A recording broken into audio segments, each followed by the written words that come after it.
பரவாயில்லையே, பிபி நார்மலா தான் இருக்கு. டாக்டர், ரத்த ஓட்டமே மனுஷனோட மனநிலையை பொறுத்தது. நாம பதட்டமா இருக்கும் போது அது ஃபாஸ்டா ஓடுது, அது ஹை பிபி. அதுவே நாம கவலையா இருக்கும் போது அந்த ரத்தம் மெதுவா ஓடுது, அது லோ பிபி. என்ன சொல்றீங்க? அனாவசியமா ப்ரொஃபஷன்ல தலையிடுறீங்க. அவசியம் ஏற்பட்டா இந்த ஜஸ்டிஸ் டாக்டர் தொழிலையும் பார்ப்பான். அது இருக்கட்டும், டிஸ்பென்சரிக்கு எப்ப வர போறீங்க? சுகரையும் செக் பண்ணுவோம். வேண்டாம், 1.5 டன் சுகர் அடுத்த வருஷம் இந்த வீட்டுல வந்து குதிக்க போகுறீங்க.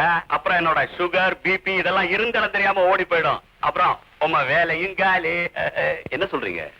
இந்த ஜஸ்டிஸ் வீட்டுல பேரம் பிறக்க போறாயா? என்னையா முழிக்கிற? என் பையன் 2ஆம் கல்யாணத்துக்கு சம்மதிச்சுட்டான். பொண்ணும் பார்த்தாச்சு. சாயங்காலம் பாக்கவத்துல மாத்த போறான். முடிச்சா வருது. உங்க முதல் மருமக அவளும் இந்த வீட்டுல தான் இருப்பா. இப்போ கல்யாணம் நடக்கிற வரைக்கும் அவ இந்த வீட்டுல இருந்தா மனசு கஷ்டப்படுமேங்கிறதுக்காக நாங்க தான் அவ தங்க வீட்டுல போய் இருக்க சொன்னோம்.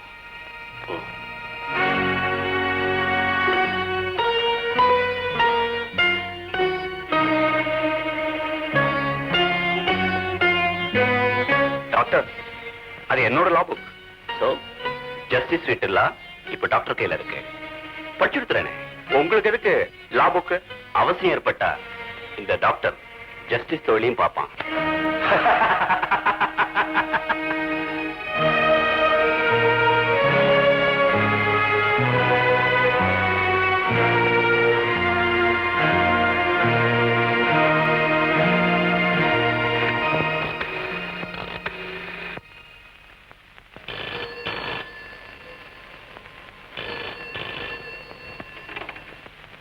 ஹலோ, என்னாச்சு? அம்மா போன் எடுத்துட்டாங்க. அவங்ககிட்ட பேச சொன்னேனே.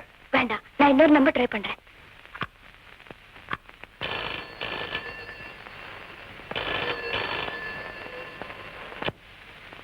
ஹலோ, மறுபடியும் அம்மா தான் எடுத்துட்டாங்க. இத பாருங்க, அவ மத்தியானம் 4 மணிக்கு கரெக்டா பிராட்வே பஸ் ஸ்டாண்டுக்கு வந்துருவா.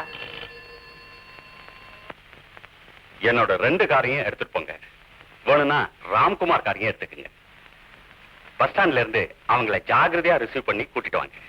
எனக்கு கையும் ஓடல, கார் ஓடல. எப்படியோ இந்த நிச்சயத்தை நல்லபடியா நடத்தி தர வேண்டியது உங்க பொறுப்பு.